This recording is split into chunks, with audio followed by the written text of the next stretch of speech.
Welcome sa DRS 2.0. Fresh at nagbabagang happenings ba ang hanap mo? Mga padabarkads man yan o mga trending topics? Pwes, sagutin natin yan. Kaya naman isubscribe nyo na ang ating channel para sa mga nagbabagang balita everyday. So, ayun, welcome back again sa ating YouTube channel mga kadabarkads. And for today's video nga, pag-uusapan po natin ay tungkol sa mga importanteng kaganapan sa loob at sa labas ng Itbulaga. Napakarami nating pag-uusapan mga kadabarkads. Siksik, liglig at nag-uumapaw sa isang update lamang, no? Kaya naman sana po ay tapusin ninyo hanggang sa dulo. Pero bago yan, narito muna ang konting recap sa pangyayari po sa Itbulaga. So, kanina, recorded ang Itbulaga ngayong araw po ng Lunes and dito po sila sumugod sa barangay 839 Zone 91, Pandacan, Manila. And talaga namang ang dami na naman pong nakiisa at nagpa-register sa sugod bahay mga kapatid. And kanina din mga kadabarkads, nagpasilip na naman pong muli ang Itbulaga ng ilang eksena po para dito sa Lenten Special na paano ba magpatawad. Yan yung kanilang Holy Monday presentation and grabe talaga yung eksena doon ni Miles Ocampo and netong si Jose Manalo. Sobrang bigat mga kadabarkads and talagang may sampalang nang naganap, no? And may iyakan pa talaga. So wala akong masabi kay Miles and kay Jose Manalo, kundi napakahusay. Samantalang, next topic naman, sa kabila po ng news segment ng katapatang show ng Itbulaga ay patuloy pa rin pong namamayagpag ang Itbulaga mga kadabarkads. Mataas pa din po ang kanilang online viewers, lalo na po sa segment ng GB5 na talaga namang hindi po magaya-gaya ng mga kalaban or katapatan na programa. Samantalang, binahagi naman po ni Rice May Dizon ang kaganapan sa kanya ngayong araw po ng Lunes. So, andirito po siya sa recognition and moving up ceremonies ng kanyang kapatid na bunso. Super proud nga po ni Rice May Dizon sa moving up ng kanyang little brother. Congratulations sa inyo, Rice May Dizon. Samantalang, si Tito Soto naman ay meron pong mensahe para po sa ating mga dabarkads. Kailangan nyo pong makinig mga kadabarkads. Sabi po ni Tito Soto, mga kababayan at solid dabarkads, alam nyo na ang unang numerong hahanapin sa balota. I-sure-win na natin ang pamilyang Pilipino. Number 59 po si Tito Soto sa balota mga kadabarkads. Huwag nyo pong kalilimutan, number 59 mga kadabarkads. Number 59, okay?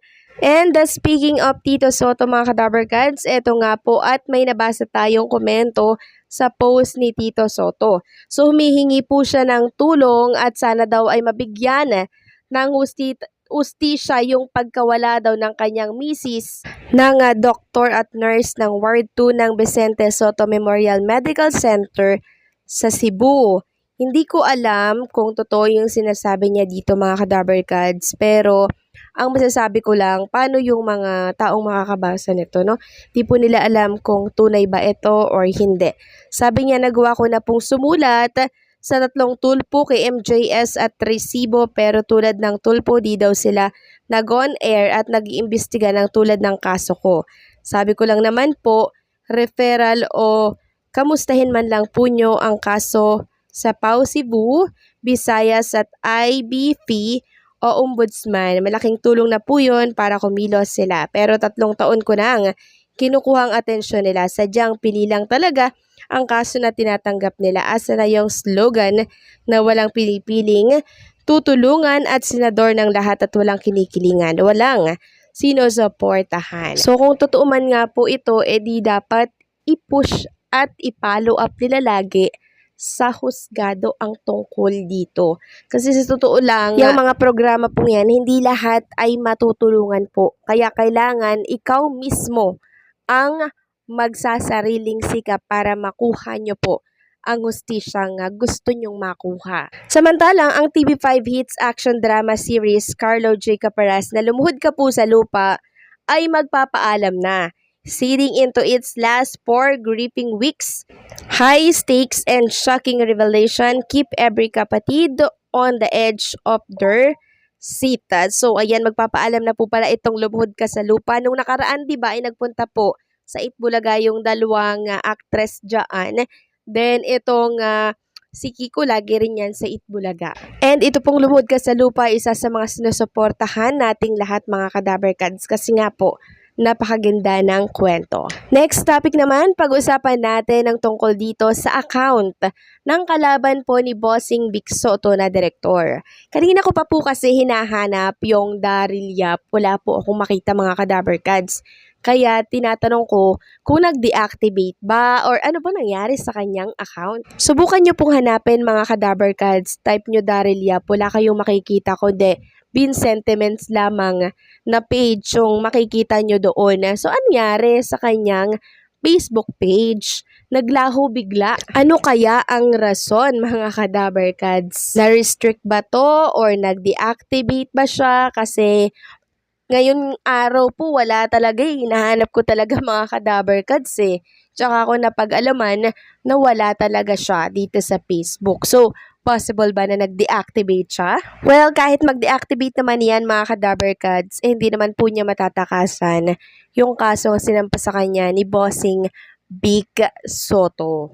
Haharap at haharap siya dito and syempre, magbabayad siya ng danyos na hinihingi ni Bossing Vic Soto. By the way, hindi na po natin nasusubaybayan yung mga nangyayari doon, kasi tahimik lamang po yung magkabilang panig eh. Kaya di natin alam kung may hearing ba or meron bang nangyaring paghaharap dahil tahimik lang parehas. Meron po kasing gag order kaya naman parang sinesekreto na lamang nila yung mga kilos po ng magkabilang panig. Pero sana maayos nila to mga Kadaber Cats and magbayad po ng 35 million itong si Direk Daryl. Next topic naman, pag-usapan natin ang tungkol dito sa nangyari po sa asawa ni Bossing Vic Soto na si Pauline Luna Soto. Actually, naitapik na natin to sa previous update natin. So, siya po ay nangampanya kahapon para po kay Waho Soto dyan sa Parañaque. Maghapon yun mga Kadaber Cats. Kaya nangyari sa kanyang balat na braso, nasunog. Nagkaroon po mga Kadaber Cats ng sunburn and talagang masakit po yan. Medyo mahapdi talaga yan mga Kadaber Cats. Kaya kailangan po talagang magamot ito ng agaran ng sa gano'n na hindi po mag-iwan ng peklat or pumangit yung balat ni Ma'am Pauline Luna Soto. Pero caring-care yan ni Ma'am Pauline Luna Soto. Magpupunta lang yan ng Bello Clinic, then okay na lahat. Solve na lahat ang problema ni Pauline Luna Soto noon. Kaya naman, huwag na po natin siyang alalahanin, okay? So, paano mga Kadaber Cats? Hanggang dito na lamang po ang update natin at maraming salamat po sa patuloy na pagsuporta.